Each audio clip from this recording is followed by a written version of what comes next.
Olá, internautas. Hoje é quarta-feira de cinzas. Estamos aqui no Soberania Nacional, mais um programa da AltV, a televisão internet do Brasil. Um dia onde as pessoas estão, acho que com preguiça de trabalhar, cansadas, ou porque se divertiram muito, ou porque descansaram muito até e o corpo fica letárgico, né? Mas acho que o Brasil começa agora a deslanchar. E para isso eu trouxe hoje no Soberania Nacional duas pessoas com currículo exemplar e vai ser muito legal aqui a gente conversar.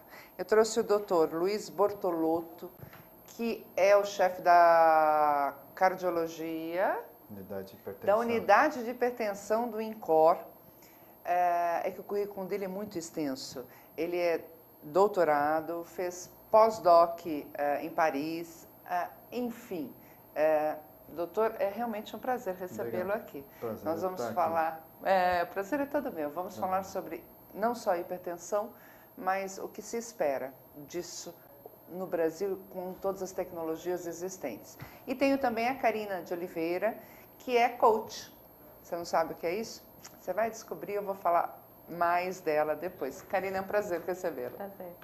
Então vamos lá. Doutor Luiz, todo mundo hoje fala de hipertensão. Tem pressão alta, tem pressão baixa e tal. A população realmente tem ciência do que é a pressão, a hipertensão e a hipotensão? Não muito. Esse é o nosso principal desafio, principalmente aqui no Brasil. Alguns países mais desenvolvidos, existe já uma estimativa de conhecimento da doença por parte da população ao redor de 70%. O Canadá, por exemplo, é o país top em conhecimento e tratamento e controle da pressão. É um país menor, mas de qualquer forma as políticas fizeram com que a população tomasse conhecimento e se tratasse adequadamente. Nós no Brasil não temos muitos dados, mas a gente estima que 50% só dos hipertensos saibam que são hipertensos. E isso seria mais ou menos qual percentual da população brasileira hoje? 1/3 da população adulta é hipertensa. Adulta a partir dos 18 anos. 1/3 é hipertensa? 1/3, é muito. É 30 milhões, vamos pôr assim. Nossa Senhora! 30 a 40 milhões. Se a gente considerar que 20 não sabem, aproximadamente, é bastante.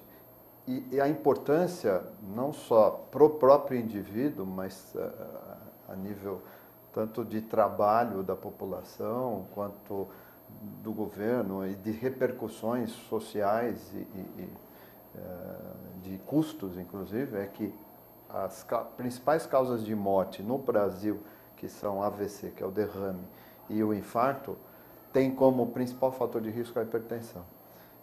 Então, o impacto de tratar bem a hipertensão, da população conhecer sobre essa mortalidade, a gente viu, por exemplo, a Finlândia é o melhor exemplo, onde 80% da mortalidade por derrame e por infarto caiu, não só pelo controle da pressão. 80%? Caíram, Tanto que o câncer ultrapassou a doença cardiovascular. Uma pergunta que eu sempre faço aqui, doutor Luiz. A tecnologia evoluiu demais. Se pensarmos que em 1950 surgiu o raio-x, né? A minha indagação será que não haviam mais hipertensos no Brasil ou a mesma proporção não identificados ou esta mudança do mundo também fez com que mudasse a hipertensão? Aumentou a prevalência de hipertensão pelos fatores envolvidos. Externos. Estresse, sedentarismo, consumo excessivo de sal, obesidade, isso tudo esses são fatores que aumentam a chance da pessoa ter hipertensão. Então isso influenciou no aumento provável. Agora a gente tem que levar em conta, isso é um alerta para toda a população, porque para detectar a doença eu não preciso de nenhuma tecnologia, eu preciso de um aparelho de pressão. Okay. E isso existe desde o início do século XIX, do século XX, que foi quando os aparelhos de pressão se tornaram mais difundidos, que é o esfigmomanômetro. Hoje a gente tem aparelhos automáticos que poderiam facilitar. Esse seria o acréscimo tecnológico, mas para diagnosticar a hipertensão, precisa medir a pressão. Então, o nosso trabalho todo é para que a pessoa busque essa medida de pressão, principalmente uma vez por ano, enfim, todo esse trabalho de detecção e tratamento. Nós temos também, eu sempre pergunto aqui no programa, nós temos percebido que muitas questões, se levadas à educação escolar, trariam um Brasil melhor em vários sentidos. O senhor entende que nesta área de prevenção, não só da hipertensão, mas sim. de outras doenças, se teríamos esse efeito também cultural? Eu acho que sim. Prevenção cardiovascular, por exemplo, é o que a gente está se batendo de começar, inclusive em escola. Já existem alguns projetos da Sociedade Brasileira de Cardiologia voltados para isso. Um deles é a dieta saudável nas escolas, uma parceria que foi feita com o governo do estado de São Paulo. Então já está sendo feito treinamento das merendeiras, de todo o pessoal por trás dessa dieta. São iniciativas que a gente acredita que começar na infância vai mudar, porque é difícil mudar alguém depois dos 50 anos, o hábito de vida. Então, com certeza. Mudando a criança, a gente pode mudar o pai ou a mãe, e isso tem mostrado em estudos um pouco menores e que dá resultado. Eu talvez seria até pessimista, mas acreditando que mudaremos a criança, esta criança fará com que os filhos dela já venham diferentes, né? Eu nem cogitaria nos pais. Mas a gente também está focando no pai, porque os pais estão morrendo disso. Então a gente tem que combater isso. É interessante, uma vez conversando com meu filho e vendo o que ele tinha dentro da aula de biologia, dos currículos, a gente vê eles aprendendo doenças parasitárias, que é ótimo. Sim, eu lembro até hoje, eu tive aula. Tudo bem, mas persiste até hoje. E eles não têm no currículo nada sobre prevenção cardiovascular, ou de diabetes, ou de obesidade. Quer dizer, que é o que mais aflige hoje a população. Então, isso deveria ser incorporado no currículo, né? Porque eles ficam aprendendo malária, que é importante. Até hoje, né? Até hoje. Doença de Chagas, que ainda existe e tal, mas não está matando mais. Não com a proporção que tinha quando nós aprendemos aquilo na escola. A Karina queria falar alguma coisa? Não, é que falta fazer uma atualização do sistema, Eu né? acho sim, educacional como um todo, não é? Como um todo. Incluir esse conhecimento de prevenção de alimentos saudáveis, por exemplo, o sal, que é o principal vilão na hipertensão, em termos de produzir ou até piorar a pressão dos indivíduos, não é muito colocado para as crianças como uma coisa ruim. Então a criança põe sal. Não, e aqueles salgadinhos, não é? Aquela batatinha que todo mundo a principal come, fonte pipoca. A principal fonte não é essa, é pão e macarrão instantâneo. São as principais fontes de sal. Aquele miojo, aquilo? Enfim, os similares. Tá.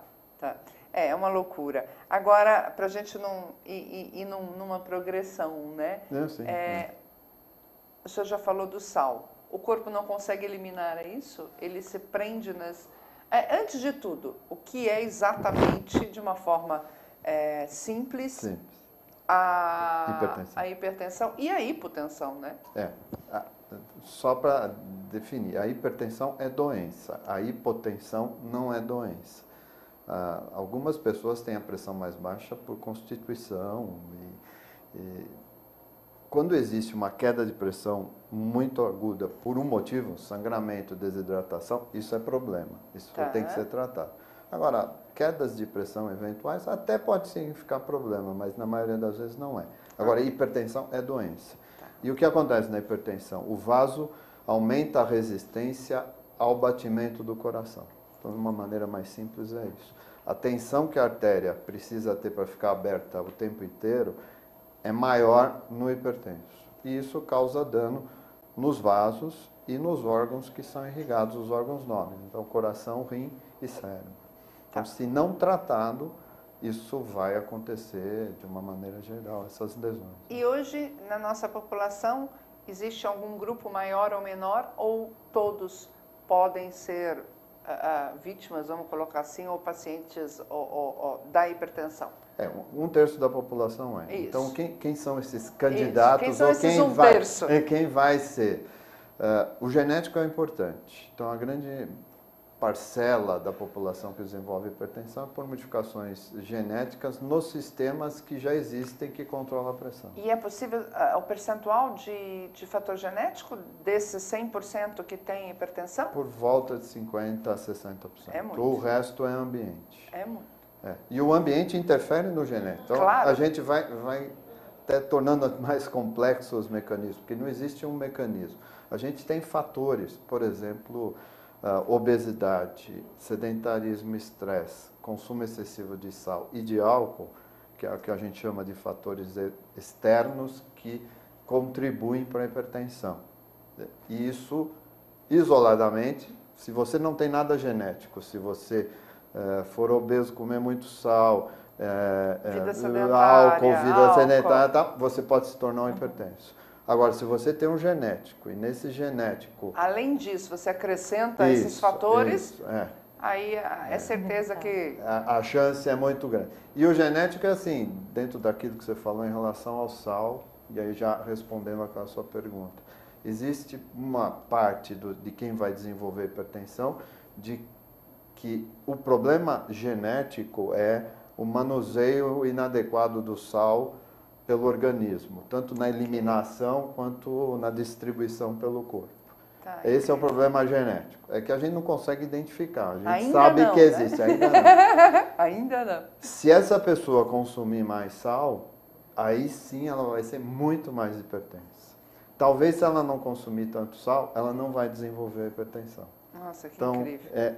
Esse conjunto, esse equilíbrio é que faz a pessoa desenvolver. O primeiro pleito aos geneticistas é que descubram logo qual é a mutação, que possa ser mapeado. Tem um problema, a gente já sabe identificar algumas coisas, mas é o que a gente chama, a hipertensão é multifatorial e poligenética. Então, nós já identificamos alguns genes, mas o que a gente quer é tentar identificar pela genética qual o mecanismo principal para levar à hipertensão. Acho que esse é o futuro. E as pesquisas, então, no mundo estão caminhando para esse sentido? Para isso, porque são identificados já mutações envolvidas na hipertensão. Perfeito. Mas não existe uma, pelo que o senhor fala? Não, não é uma só. É uma combinação. É mais difícil, ainda é melhor tratar mesmo. É melhor, e é tranquilo, quer dizer, se a pessoa adotar hábitos saudáveis e tomar a medicação correta durante o resto da vida, aí tem que ser o resto da vida. É verdade ou é mentira que há pessoas que não sentem absolutamente nada na hipertensão? 90% são assintomáticos. 90%? Então aquela pessoa que tem a recomendação do médico de tomar o remédio e ela fala, não, eu já estou bem, está sofrendo. Tá. Eu tenho colegas que trabalham na área e a gente brinca que se a hipertensão desse dor no dedão do pé, seria ótimo, fácil tratar, porque você tomava um remédio para passar dor, que a dor incomoda. Hipertensão, diabetes dá um pouco mais de sintoma, mas a hipertensão nem tanto. A pessoa, o colesterol elevado, por exemplo, a gente está dando medicação para evitar complicação lá na frente. Isso é difícil de fazer em termos de convencer a população, porque não sente nada. Então, por que eu vou tomar algo se não me aflige? Né? Já se fez um estudo, mas me parece que a população brasileira tem aversão à medicação. Isso é fato? Eu não sei se não é só a brasileira, não. Os problemas de adesão à medicação são mundiais. É difícil você tomar remédio todo dia, não é só no Brasil. O que muda, eu acho, é o entendimento de que, na cultura, por exemplo, brasileira, de que talvez o entendimento de que tomar aquilo vai ser bom para mim o resto da vida. Entender por que ela precisa tomar. Né? E às vezes ela fala, eu vou tomar uma erva, tal. Eu acho que nesse sentido tem diferença, mas eu não sei se tem estudo, eu não posso te passar esse dado, eu não sei. Mas é a sensação que eu tenho, viu, doutor? Porque a gente ouve muito a população falar na rua, não preciso de remédio, ou então não estou sentindo nada. Quer dizer, toma na hora que está realmente com a dor. Esse é um problema sério, mas o problema de adesão, de uso de medicação é mundial. Talvez nós estamos um pouco mais do que o resto do mundo. Pergunta que não quer calar. Medicamento genérico. A gente já percebe uma parte mais consciente da população com medo de comprar o genérico e não comprando o genérico. Dá para confiar? Não dá para confiar? O que a população pode fazer? O genérico, eu acho que isso tem acontecido em alguns países do mundo também, que usam bastante genérico, facilitam e diminuem os custos, principalmente governamentais. Se você for ver, se o governo fornece, como existe a cesta básica para a hipertensão, que é gratuita, e isso foi um avanço, a gente considera isso um avanço, porque, pelo menos nessa parte, facilita o acesso da população a uma medicação que dá para controlar a grande maioria dos hipertensos. O custo, se fosse baseado no medicamento original, seria muito, né, muito alto. É lógico que a gente sabe que todas as empresas investiram para poder fazer a pesquisa, etc. E tem que ter o ganho, o lucro, isso é natural. Agora, o que precisa é controle da qualidade do genérico. E esse é aqui onde mora o problema, porque você vê licitações, eu estou falando do ponto de vista do governo, e mesmo para outros lugares, que aí você vai para o preço lá barato e às vezes o paciente me mostra e eu nunca ouvi falar do laboratório. Então, os genéricos que têm o controle de qualidade e que precisam desse controle regular, é esse o nosso medo como médico e isso passando para o paciente. Claro. Eu sempre oriento, pode tomar o genérico, mas desde que tenha proveniência de um laboratório reconhecido, que tenha sido feito qualidade. Mas recentemente um dos maiores laboratórios foi pego pela Anvisa, foi punido porque não estava com o princípio ativo totalmente. Eu sei, a gente tem problemas disso, né? É difícil controlar, né? Eu não sou contra o genérico totalmente, desde que exista um controle regular. Então fica aí um pedido para as nossas autoridades. Não basta o fabricante simplesmente quando da apresentação da droga, mostrar o princípio ativo. É preciso fiscalizar anualmente, talvez pode ser. Eu acho que sim. Se a empresa continua a usar aquele princípio ativo. Porque eu vi compras da China, né, de alguns materiais desse princípio ativo que realmente nos deixam preocupados. A gente não sabe quanto que tem, etc. É muito complicado. Mas vamos lá. Então, já sabemos que 50% é fator genético, 50% é o meio externo. Homens e mulheres a mesma coisa? Praticamente igual. Existe uma diferença pré-menopausa e pós-menopausa. Pós-menopausa, a mulher tem mais chance de desenvolver hipertensão. Pós-menopausa? Do que o homem, se a gente for comparar. Então, pré-menopausa, o homem tem um pouquinho mais de hipertensão do que a mulher. No pós-menopausa, inverte. A mulher tem mais chance do que o homem. Tudo por causa daquele hormônio. Tudo. Não é, Karina? Tudo por causa do hormônio. É o hormônio que é natural e que protege até para o coração, e não só para a pressão, mas ele tem um fator protetor de facilitar a vasodilatação. De certa forma, protege as mulheres. Doutor Luiz, eu falo que meu sonho de consumo é 15 minutos com Maquiavel e 5 com o fabricante. Porque é tudo para mulher. Né? Sobra muita coisa para mulher na vida. Aí eu estou falando na vida. O fabricante lá. Porque, não é, Karina? Até isso, quer dizer, ela tem aquele hormônio que faz com que ela engravide, tem a cólica, patati, pataculá. Sangue. Né? Sangra, né? Tem tudo. E na hora que ela poderia usar isso, ela não tem mais. Mas até o sangramento é uma forma de proteção da hipertensão, porque você perde volume. Que abaixa. Então, mulherada...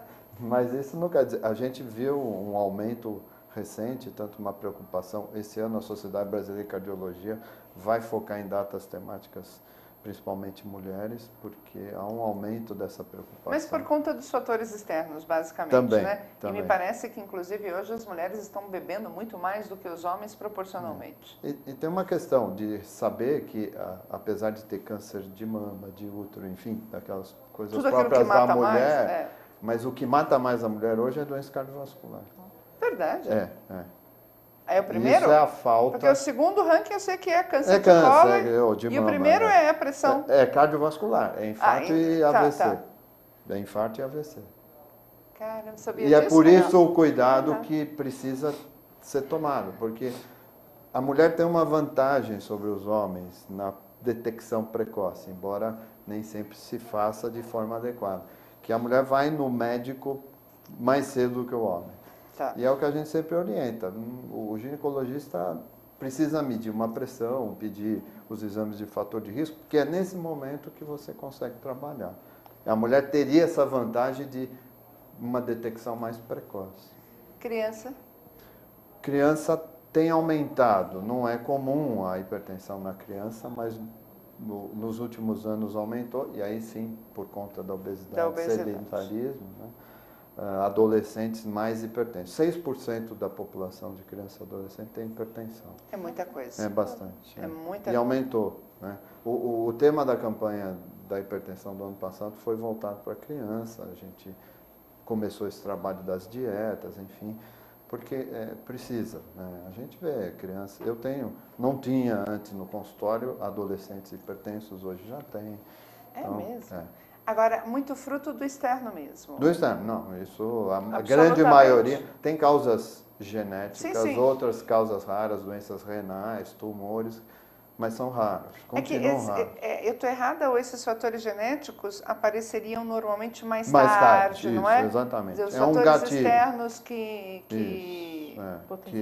potencializam. Por exemplo, a mulher que tem hipertensão na gestação, hoje já é bem reconhecido, já existe uma carga genética que em algum momento ela teria, não só hipertensão, diabetes, enfim, alguma outra coisa relacionada, e a gestação, por algum motivo, é um gatilho.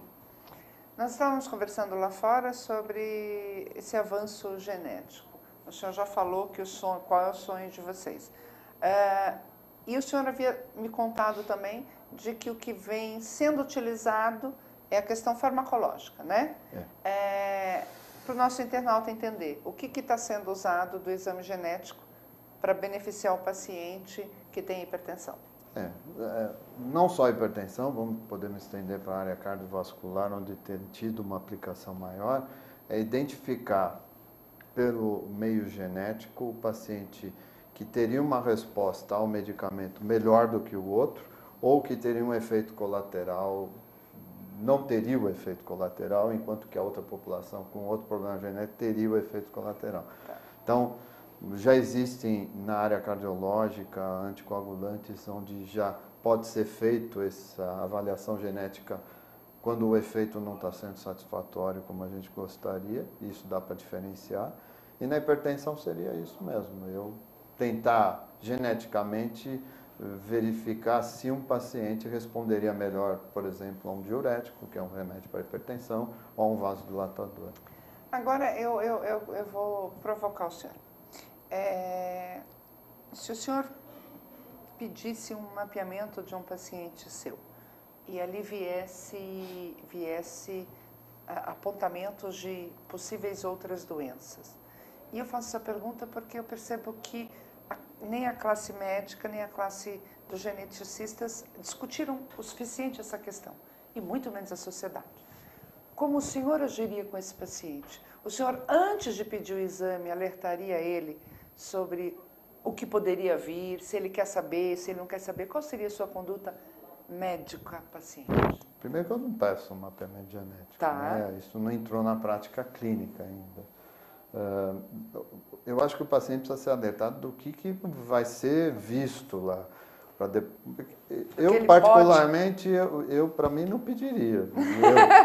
Porque eu talvez, pelo antecedente familiar, eu pudesse ficar atento para aquilo que eu iria desenvolver. Então, para a mulher é muito válido essa questão em relação ao câncer de mama, que é muito discutido isso. Várias atrizes aí que tiveram repercussão, que identificaram geneticamente e aí já fez um preventivo. É uma coisa muito discutível. Então, vamos supor que se você descobre que você tem grande chance de ter algo que você não pode fazer nada para evitar... Para que saber? Para que saber? Eu fico questionando isso. A hipertensão, se o meu pai foi ou minha mãe, eu não preciso do genético. O que eu vou precisar para a hipertensão é aquilo que eu te falei, para identificar qual é o melhor medicamento. O resto, se for doença que eu consigo modificar, aí sim. Então, eu posso focar minha análise genética para isso. Vamos ver doenças que, se eu intervir, eu vou desviar a curva. Aí está Perfeito. perfeito. Agora, a doença que eu não tenho o que fazer... É muito complicado, né? A sociedade não está Não pronta está, para não isso. está. Nem o hipótese médico alguma. mesmo, nem a classe médica. Porque vai fazer o quê? Ah, tá bom, você vai ter, não sei, um câncer raro que não vai ter Não, muito cura. complicado. Vai ter Alzheimer, vai ter... Isso. Não é? Muito complicado. Eu ia lhe fazer uma última pergunta.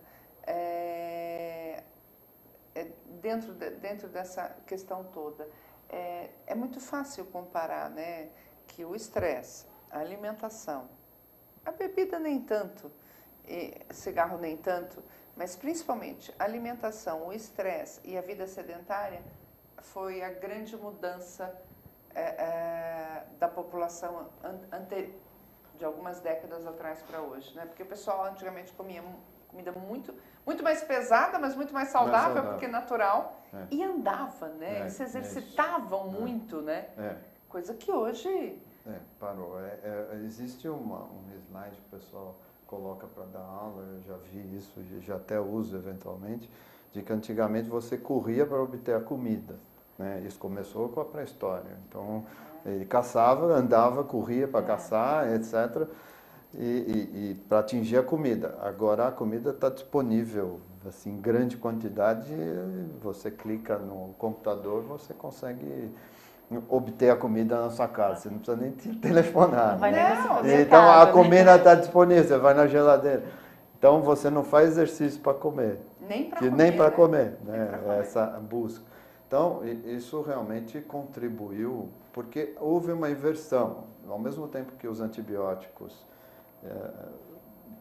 diminuíram a chance da pessoa morrer de infecção, que era o que matava antes, né? Isso foi uma revolução fantástica. E, nítido nas curvas de mortalidade é isso. A infecção fez assim e a doença cardiovascular fez assim. Olha. Então cruzou a barreira e a doença cardiovascular. Por isso que a infecção, tudo bem, ainda mata em algumas coisas, mas é raro. Então, e houve contribuição disso, de estresse, sedentarismo, etc. Agora, muito nas culturas americanizadas, né? Porque você anda pela Europa e é difícil, você não vê tanto obeso assim, como não, você vê. O lado da obesidade, não. Né? A hipertensão continua tendo, porque acaba comendo mais sal. Tem a parte genética que independe disso. Né? Mas você tem razão. Tanto que a melhor dieta para prevenção de doença cardiovascular, e no caso da hipertensão também, é a dieta mediterrânea ou mediterrânea-like, né? Quer dizer, parecida com a mediterrânea. E aí a pergunta que eu acho que com isso a gente fecha e aquele vinho, então, que o europeu toma? Não pode beber, mas e o vinho, né? Não, aquela o álcool, taça. para hipertensão, o álcool em excesso é ruim. Então, os alcoólatras têm mais hipertensão. Mas uma taça, 200 ml por dia, que é o que já foi comprovado, tem um efeito protetor para o vaso, para hipertensão em termos de risco. Mas vamos deixar claro, do vinho, não de uísque, não de vodka. Embora tenha alguns trabalhos com cerveja, mas o benefício é com o vinho, porque está na casca da uva, né, que é o resveratrol. Tanto que o vinho tinto é melhor do que o branco. O branco. Bom, o que o senhor falaria, então, para os nossos internautas, que são todos jovens, acredito que um pouco sedentários, porque estão todos ali no computador. O que o senhor falaria para eles em termos de qualidade de vida e como se proteger? Eu acho que é adotar hábitos de vida saudável e se prevenir, no caso de doença cardiovascular, quando já existe um fator familiar, já procurar o médico precocemente para detecção e, a partir daí, tem como corrigir com a adoção de hábitos saudáveis e medir a pressão pelo menos uma vez por ano. Tá certo. Vamos para um rápido intervalo e aí eu volto com a Karina.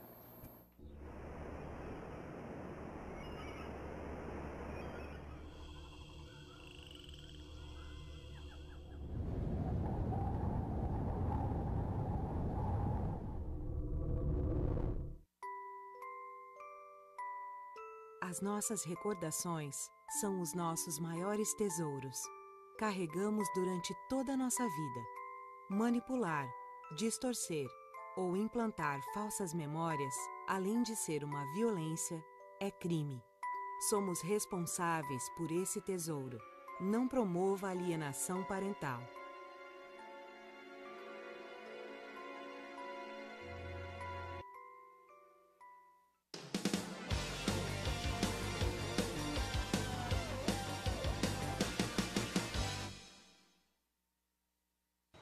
nada tem a ver com alguma coisa. De onde vem a água que a gente bebe? Da torneira. Ih, nada a ver. Vem dos rios que nascem da mata. Sabia que a gente só respira por causa das árvores? A árvore respira? Respira. A árvore respira. E o que você tem a ver com isso? Meu ar. Minha água. Minha árvore. Meu ambiente. Mata Atlântica! SOS Mata Atlântica. Mais 25 anos.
E no intervalo a gente estava conversando aqui e eu e a Karina perguntamos para o Dr. Luiz e ele falou que ele não pega mais carro para trabalhar, ele vai a pé, volta a pé e é vida saudável.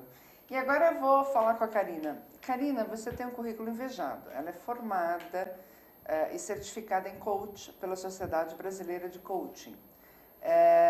Ela tem pós-graduação em mercado financeiro pelo Mackenzie. Tem mais de 16 anos de experiência no mercado financeiro e, inclusive, vivendo em Londres. Não é isso? Isso. Pois é, mas eu tenho certeza que o nosso internauta, Karina, está perguntando o que é O que é coaching coaching? e o que é coach. Bom, vamos primeiro separar. Acho que coach é a pessoa que treina, então a pessoa que vai, vem da palavra em inglês, então a pessoa que treina ajudar a desenvolver e ela faz um processo de coaching. O que seria esse processo de coaching? Ele envolve uma porção de coisas, mas antes de falar de treinar e desenvolver uma pessoa, eu acho que o coaching é um processo de autoconhecimento, né? Então você começa a participar de um processo para atingir alguma meta, atingir algum objetivo, pode ser uma meta comportamental, desenvolver alguma competência. Então eu estou dentro de uma organização, eu fui promovido a gerente, né? Então tem algumas habilidades, algumas competências de liderança que eu preciso desenvolver, então eu posso fazer um processo de coaching.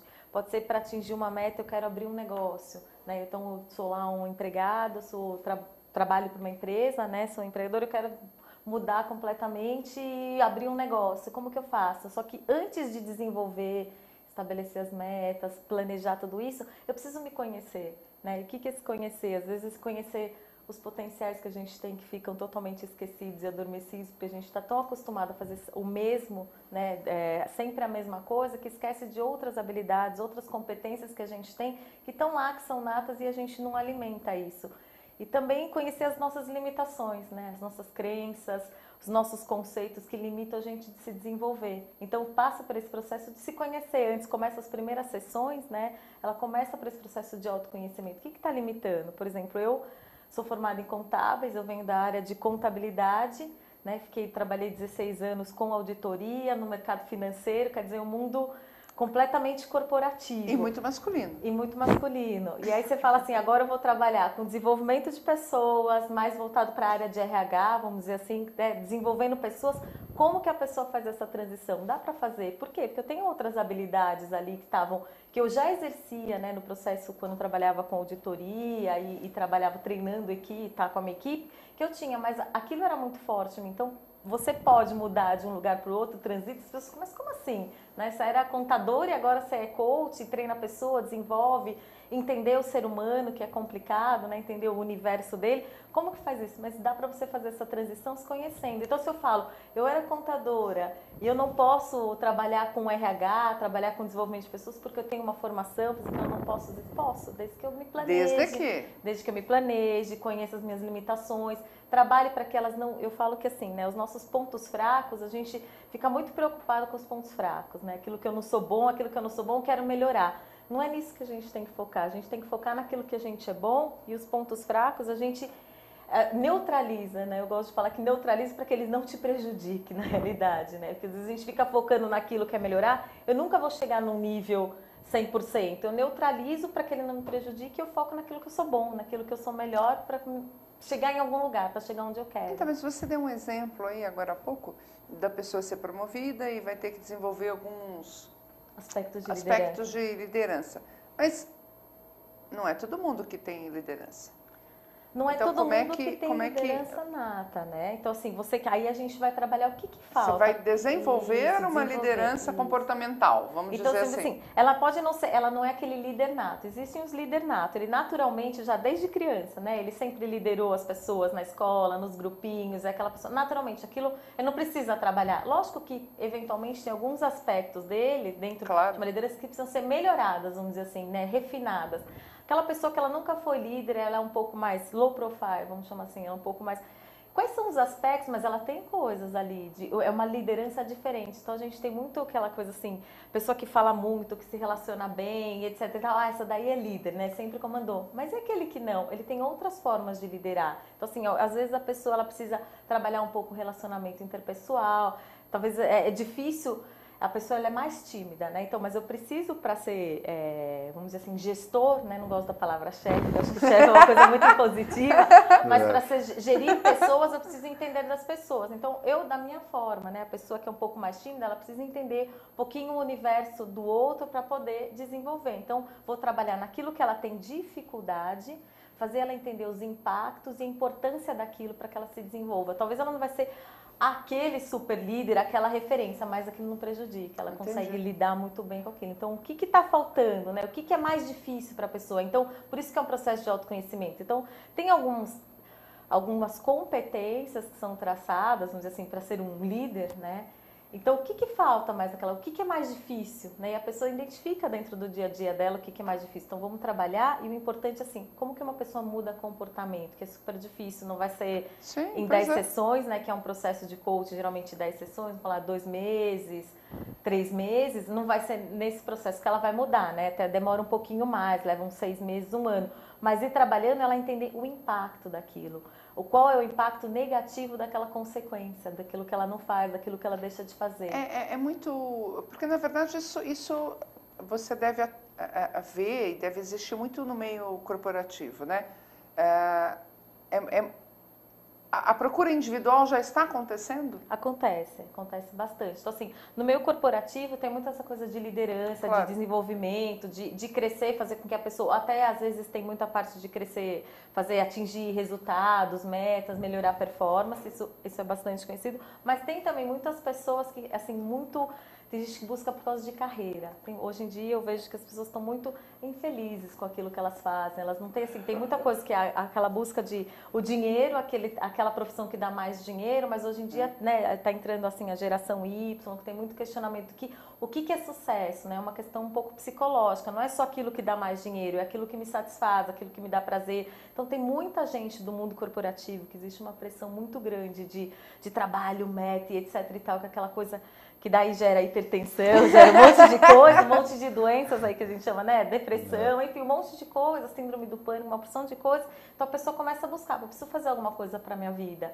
né? Então assim, aí a gente vai trabalhar também os sonhos. O que você gostaria de fazer que você deixou para trás e falou, não acreditou naquilo e acha que aquilo não é possível. Vamos alimentar isso, vamos trabalhar, vamos montar estratégias. E não é largo uma coisa para começar outra, né? Então o coaching ajuda a dizer, não, vamos trabalhar. O que eu posso fazer nesse meio tempo, que eu não preciso largar automaticamente, mas eu vou construindo um caminho para no momento que eu estiver mais seguro, mais tranquilo, eu posso fazer essa transição assim de uma forma mais suave. Tá. Então tem muita busca, eu diria assim, respondendo a sua pergunta, individual é de carreira. De muita carreira, coisa de carreira, muita gente querendo assim mudar, eu quero fazer alguma coisa, estou infeliz, tá alguma Mas coisa acontecendo. pelo que você fala, muita gente querendo encontrar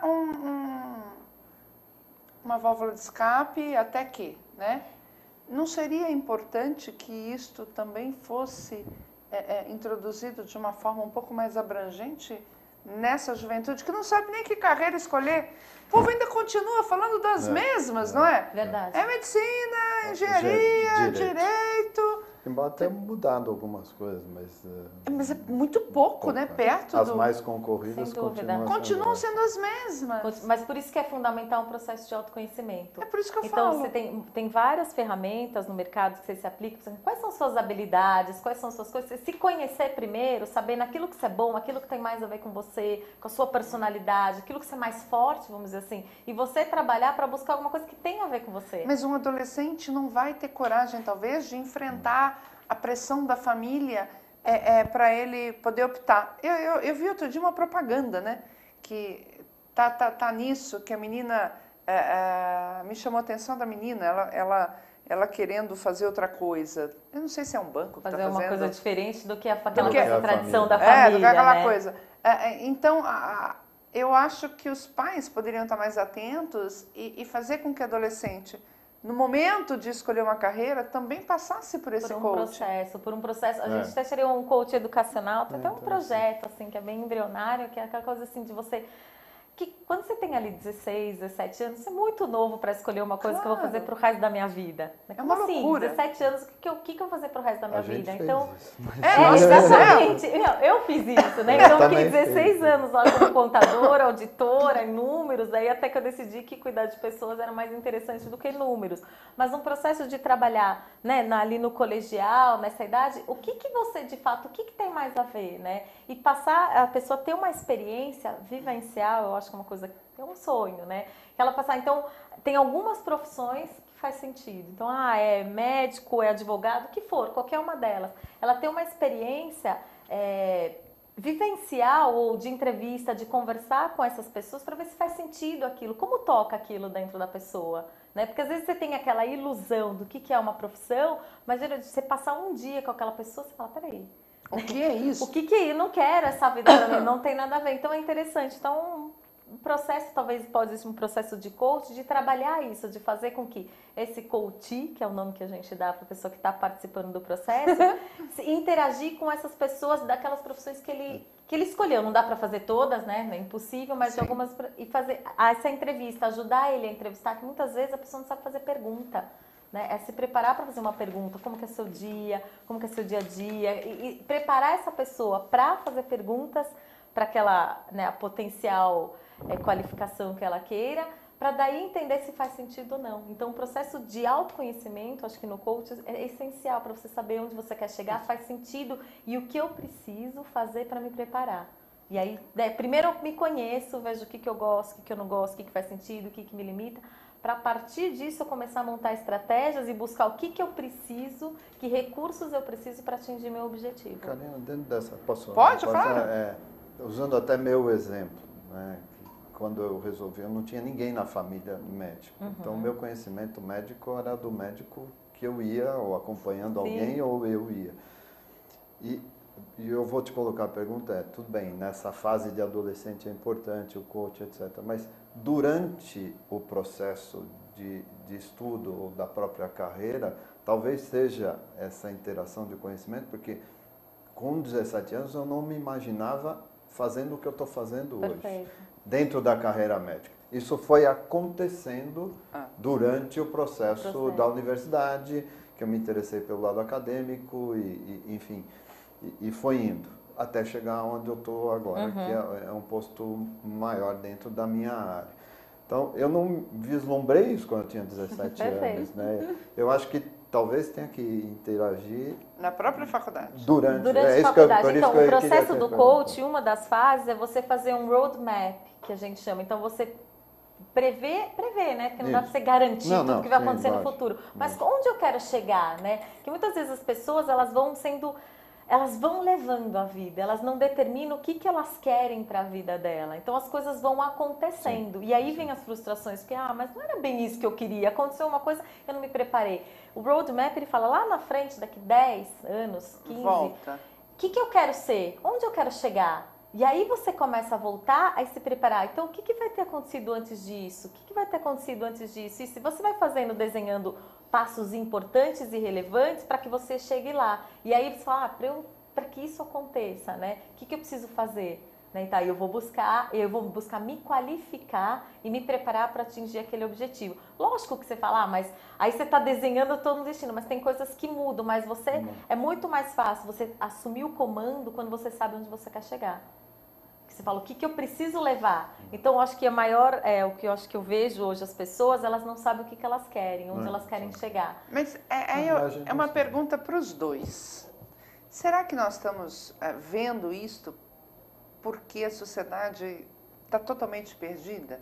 Porque eu acho que existe um encanto do deixar também, né? Tem. Como existe essa questão da genética, ela não é indispensável. Enfim, será que é porque não tem mais valores que as pessoas estão todas perdidas? Será que é porque a sociedade está perdida mesmo? Será que é porque as pessoas estão só voltadas para si? Porque a cena que mais me deixou terrificada, Luiz, foi num domingo, hora do almoço, num restaurante, famílias, em todas as mesas, cada um com o seu iPad, falando com outra, entendeu? E assim, tá tudo perdido mesmo. Eu acho que não sei se é perdido, eu acho que essa dificuldade perdido no sentido entendi, mas essa dificuldade de conexão consigo próprio.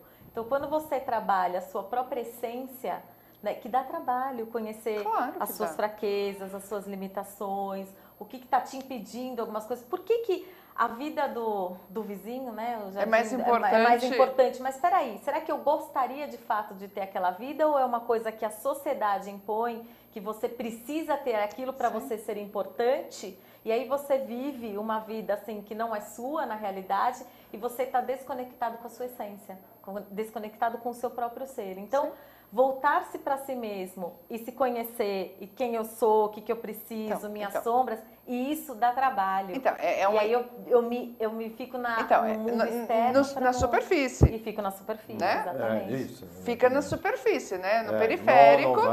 No periférico e naquilo que a sociedade determinou que é relevante, que daí não necessariamente é relevante para você. E aí entra os conflitos internos que a gente tem. Então, por exemplo, sair, né, da Price, onde eu trabalhei durante 16 anos e meio, foi um processo para mim. E se arriscar, peraí, eu tenho um sobrenome, né? Eu tenho uma carreira. Como assim? Você pode chegar à sociedade e você está largando para começar algo novo. Então, e não vou falar que foi fácil, né? Não é da noite pro dia. Eu trabalhei, fui ali trabalhando aquele processo. Por quê?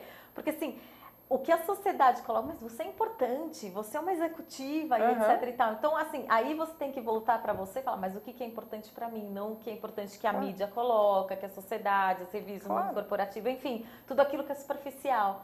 Então, aí é mais fácil eu ficar no superficial, porque eu não tenho trabalho, não tenho esforço, mas eu tenho uma consequência, eu tenho frustração, eu tenho uma porção de coisas e aí gera um monte de doenças aí. Né? Não, e o fato disso que você está falando é importante a gente colocar, de se conhecer também influencia na própria adoção do tratamento adequado. Porque se a pessoa não se conhece, não vai tratar. Perfeito. É isso que a gente bate. Eu estava ouvindo você falar, quer dizer, todo esse trabalho de coach é mais ou menos o que a gente tem que fazer na educação do paciente. Perfeito, é verdade.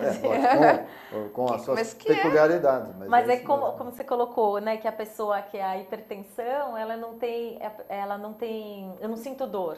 né? E aquela pessoa que só toma o remédio porque ela sentiu o impacto, é importante ter o impacto daquilo que ela deixa de fazer. Quando eu não entendo, né, as consequências do impacto, não entendi, eu continuo tocando a minha vida até que a vida te força, traz aquele choque e eu preciso fazer alguma coisa. Então, se preparar para você não sofrer, ou assim, lógico que tem as dificuldades da vida que fazem parte, os contratempos, mas quando você está mais preparado, fica mais fácil para você enfrentar essas dificuldades. Não tenha dúvida que o conhecimento interno é tudo, né? Sim. Eu fiz psicanálise há 25 anos, então eu diria que todo mundo precisaria fazer para isso mesmo, né? Se conhecer, saber onde eu quero chegar e me preparar para onde eu quero chegar, porque daí eu não fico preocupado se o fulano, ele é diretor, presidente XPTO, eu não sou, porque o meu sucesso psicológico é diferente do que o sucesso psicológico porque não é o que eu quero, não é o que eu quero, então, mas você gostaria, né, para eu ter saído, mas você quer ser sócia, você quer ficar lá, não é a vida que eu quero ter, então não faz sentido eu ficar tentando fazer uma coisa que tudo bem, foi bonito, para a sociedade é bonito, eu tenho um sobrenome, tenho um cartão, eu tenho uma importância, mas eu não sou feliz. Pois é. Né? Então eu preciso buscar aquilo que de fato faça sentido para mim, que de fato eu seja feliz, independente do que o grupo ou a sociedade E que pense. pode ser até mesmo ter o cartão, mas que seja feliz e Exatamente. E aquele cartão me traz uma felicidade, um prazer e eu gosto. E eu acordo, eu falo, né? Você tem que acordar todo dia e falar com vontade de trabalhar. Seja sábado, seja domingo, o que for, né? Então, se for, eu vou marcar uma reunião, sábado de manhã, se é aquilo que você gosta, você não vê como um trabalho, né? Como um labor, como um peso. Não, faz sentido para mim, isso faz parte do meu crescimento, do meu desenvolvimento, você vai atrás. Eu vi 2 filmes esse final de semana que me lembram muito o que você está falando, que é O Lobo de Wall Street e Compras em Dallas, como é que é? Compras de Dallas Buyer. Que mostra muito isso. O de Wall Street, ele quer porque quer o cartão mesmo. Ele não tem jeito, e assume. Mas aí você é coerente com você. Claro. É isso que eu quero, isso faz sentido pra mim. Não é porque eu tô pelo inconsciente coletivo, vamos dizer assim, eu estou fazendo aquilo e eu tenho um monte de conflito. Não, aquilo faz sentido pra mim. Eu tenho garra para fazer as coisas. O que eu preciso fazer? Faz total sentido. O que eu quero. Então, o coach trabalha isso. O que eu quero, onde eu quero chegar e o que eu preciso. Acho que isso é essencial. E pôr os limites, porque o Lobo do Wall Street provavelmente não tinha limite. Eu não assisti, mas... E saber os riscos. Mas saber os riscos e querendo correr. Porque aí... bom, aí tá mas isso também trabalho no coach. É ter a consciência. Exato. Eu tenho essa meta. Tenho essa meta. Quais são os ganhos que eu tenho atingindo essa meta? Isso. Os ganhos secundários também.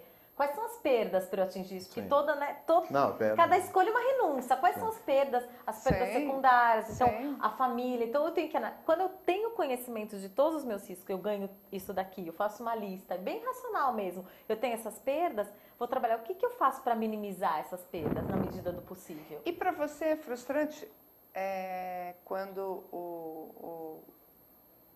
a pessoa, quando você percebe que ela não consegue perceber o limite dela, porque deve ter, né?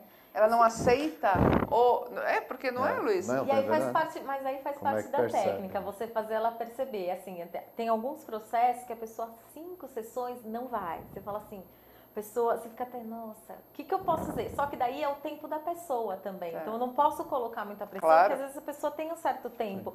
Mas eu diria que é muito difícil a pessoa não ter uma mudança. É muito difícil. Então, assim, ela vai ter umas 5 sessões com bastante dificuldade de perceber impacto, de perceber o que ela precisa, de entender de fato para ir entrar em ação, porque o coaching ele faz você entrar em ação, né? Não adianta eu só conhecer, saber o que eu quero, mas eu estou aqui não estou fazendo nada. Então, sempre tem uma tarefa, tem uma coisa. Então, as pessoas têm um certo tempo. Então, eu respeito esse certo tempo, mas tem que dar uma forçadinha. Então, eu nunca tive nenhum caso de que a pessoa não teve um ganho. Graças a Deus. Porque, assim, eu acho que é essencial do processo, a pessoa precisa querer. E aí não adianta. Se é uma coisa imposta, e aí não tem jeito. Daí você pode fazer, conversar, e não vai querer. Então, a pessoa precisa ter um movimento interno de eu quero fazer essa mudança. O que é totalmente diferente do Dr. Luiz, que deve passar por decepção, sim, que vê um monte de paciente que não segue. Aí eu diria que assim, o processo do coach é fazer ela entender os impactos, o que vai acontecer. Mas é isso que é o que eu procuro e é o que a gente tenta fazer o tempo todo, né? Até ele entender que precisa. Então, assim, a pessoa, se não tiver, você não é pegar... que é legal, assim, do coach? É pegar o que é valor para aquela pessoa que você trabalha valor. Então, a pessoa tá entendendo, não, o valor é o filho. Então, assim, se você seguir essa vida que você está seguindo, você não vai ver seu filho se formar. E aí começa, então, e também faz parte do processo do coaching, entender os valores, entender, assim, o que é essencial para a pessoa. Então, talvez fazer ela entender esse link, ver o valor, qual que é o valor da pessoa, para fazer o link e pegar, então, esse seu valor, você não vai conseguir, não vai acontecer. E aí a pessoa muda, dá aquela... E aí que gira a chave.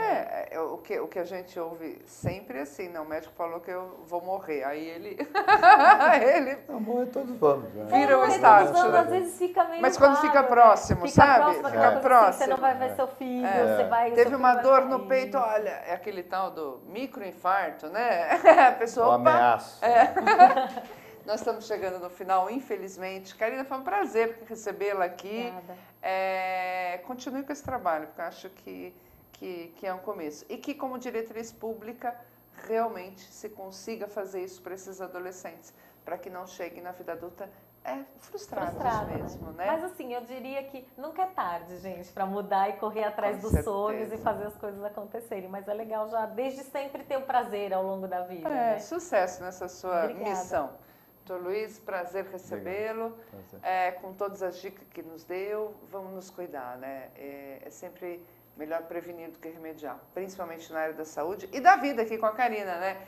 Vamos procurar escolher fazer o que realmente respeite os nossos valores e não nos torne infelizes. A todos vocês, uma ótima semana. Brasil começando, um ano muito rápido, porque está aí a semicopa, né? Porque eu fiquei sabendo que vai ter um monte de jogo agora, até chegar a Copa, para depois termos eleição e aí, infelizmente, Natal. Mas não vamos entrar nesse clima. O Brasil está precisando de todos nós mais atentos. Até mais.